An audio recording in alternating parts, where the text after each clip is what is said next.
Here are some worked out solutions so you know how to show your work for the homework. So if we look at number 8, you have a worksheet that has the questions. So there's number 8.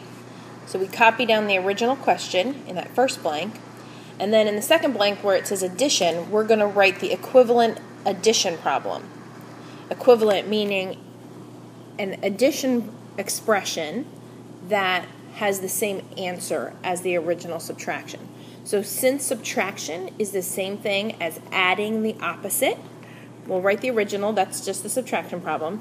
And so instead of subtracting, we're going to add, and we're not going to subtract a positive 7, we're going to add the opposite of a positive 7, so we're going to add a negative 7.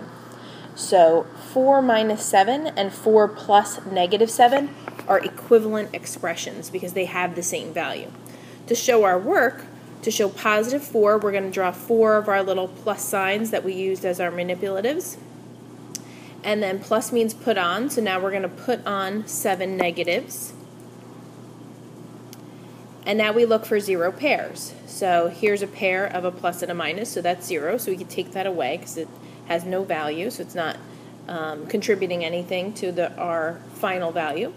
There's another 0 pair and another and another. So we can take all of those away, and we're left with those 3 little negatives, so our final answer is negative 3.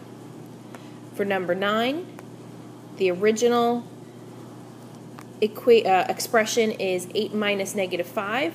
So we'll write that. I have it written twice now. That obviously the second one's not the addition problem yet. We haven't changed it to addition.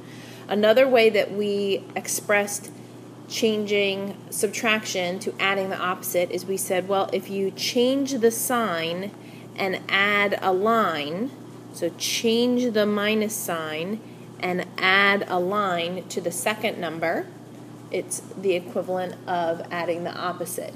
If that had been a positive 5, we would have needed to make a horizontal line to make it negative 5.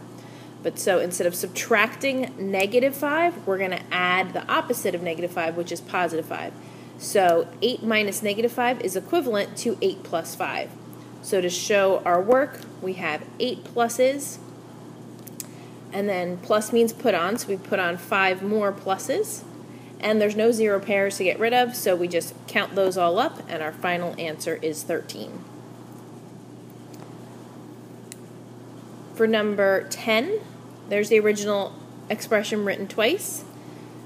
To change this to an equivalent addition problem, we, instead of subtracting a negative 7, we add the opposite of a negative 7. So we add a positive 7.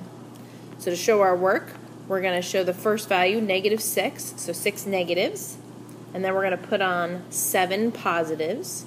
And then we look for 0 pairs that we can get rid of. So there's 1, and there's 1. So we'll get rid of all of those, and we're just left with that little 1 positive, which means that negative 6 plus 7 is equal to positive 1.